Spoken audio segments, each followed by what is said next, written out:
Assalamualaikum warahmatullahi wabarakatuh. Perkenalkan, saya Laila Fevrianti dari kelas pendidikan biologi 1 dengan NIM 1910207026.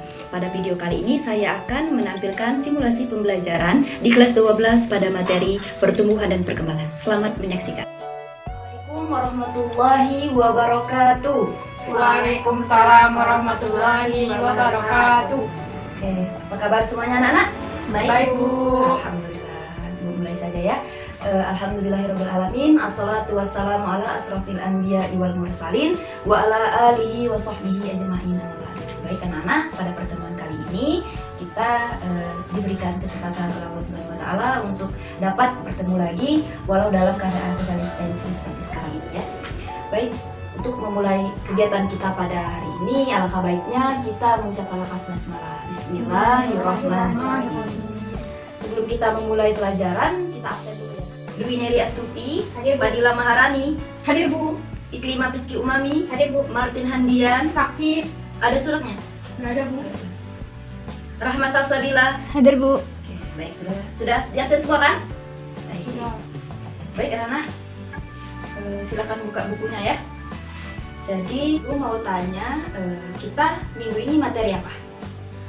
Ada yang tahu? Belum, Bu. Tapi nggak baca buku ya. Jadi materi kita pada hari ini, pertemuan pertama ya, baru pertemuan pertama, itu kita akan membahas mengenai pertumbuhan dan perkembangan. Nah, sekarang Ibu mau tanya, apakah di dekat rumah kalian itu ada nggak tanaman mangga? Ada, Bu. Nah, dulu mangga itu sebelum berbuah berasal dari bakal biji. Nah, dari bakal biji itu mengalami proses pertumbuhan sampai ke tanaman itu berbuah. Nah, itulah yang disebut dengan pertumbuhan dan perkembangan. Ya, nanti Ibu tampilkan, bisa kalian lihat PPT-nya. Nah, sekarang Ibu mau tanya lagi, karena tadi kita membahas pertumbuhan dan perkembangan, jadi pertumbuhan dan perkembangan itu apa? Ada yang tahu? Ada yang tahu?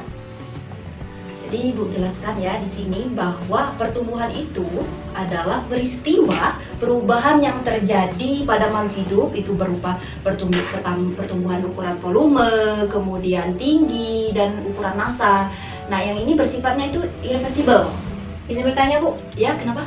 Apa yang dimaksud dengan irreversible itu? Baik, pertanyaannya bagus. Jadi irreversible itu perubahan yang telah terjadi namun tidak dapat kembali.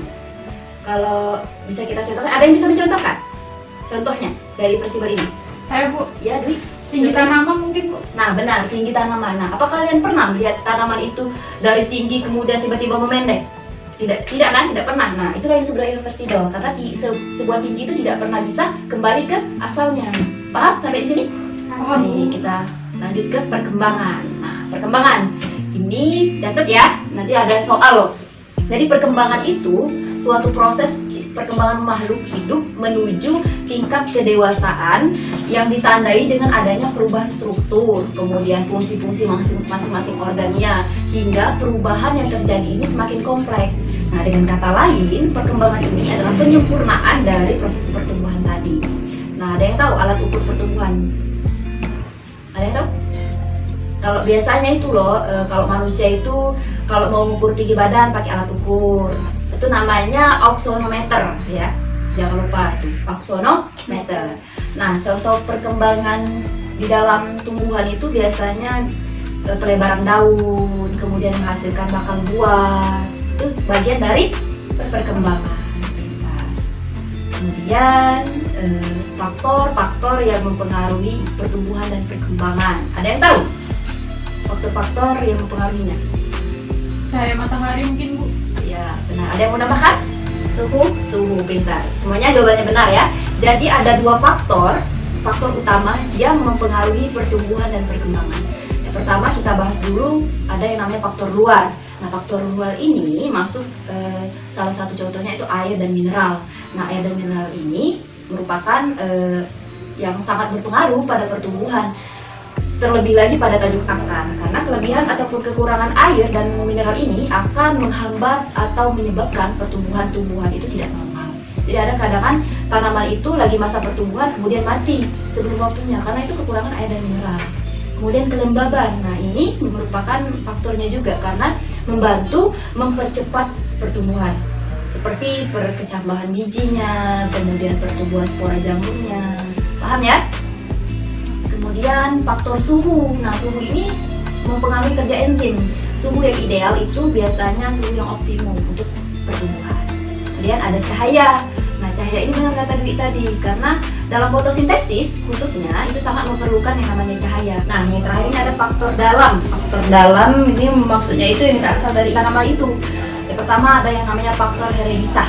Nah, ini faktor ini ditentukan oleh gen yang terdapat pada kromosom yang berada dalam inti sel. Jadi kan setiap makhluk hidup itu ada yang namanya inti sel.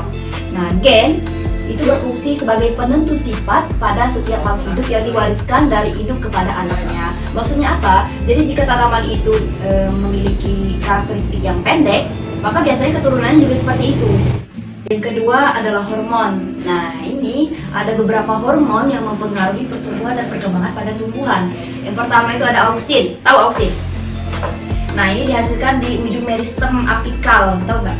Jadi di ujung akar itu, kalau kalian amati, itu ada yang namanya kandungan senyawa auksin. Ya, nanti kita praktikum ya kalau ada kesempatan ya. Kemudian ada giberelin. Nah, ini berfungsi untuk memacu pemanjangan batang, kemudian mempercepat perkecambahan, mempercepat munculnya bunga, dan merangsang proses pembentukan biji. Yang ketiga ada sitokinin. Nah, sitokinin ini berfungsi untuk memacu pembelahan sel, dan pada tahapan yang sitokinesis ini sitokinin sangat berfungsi karena dalam fungsinya itu akan membentuk pembentukan kalus menjadi kuncup. Kemudian pada batang, daun, dan menunda penuaan daun dan buah ya. Kemudian lagi ya, ada gas etilen. Gas etilen ini merupakan gas yang dikeluarkan oleh bagian tumbuhan. Jadi bukan manusia saja yang mengeluarkan gas. Tumbuhan juga mengeluarkan ini gas. Tapi pada tumbuhan yang sudah mulai menuju pembusukan, maksudnya itu sudah tua ya. Nah, terutama buah yang sudah tua. Itulah kenapa pada buah yang sudah busuk itu mengeluarkan bau yang tidak sedap. Nah, gas etilen inilah yang berperan sebagai mengeluarkan bau tersebut. Asam traumalin. Nah, ini adalah radio luka untuk merangsang pembelahan sel di daerah luka sebagai mekanisme untuk menutupi luka. Jadi ketika tanaman itu terluka atau tanpa kita sengaja melukai tanaman itu, maka asam traumalin ini yang berperan sebagai penyembuh dari tanaman tersebut. Jadi begitu ya, Nana. Ada yang ingin ditanyakan? Saya ingin bertanya, silakan. Mengapa tanaman yang tumbuh di tempat gelap itu lebih tinggi, Bu, dibandingkan tanaman di tempat gelap terang dan warnanya itu pucat?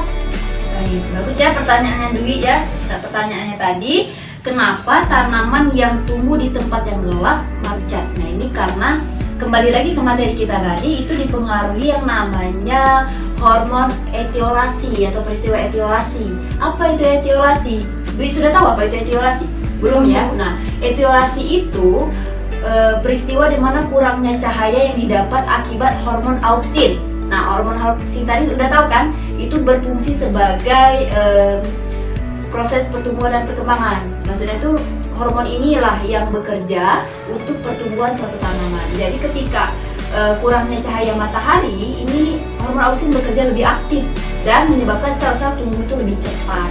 Namun pada pertumbuhan yang lebih cepat ini tidak diimbangi dengan proses fotosintesis.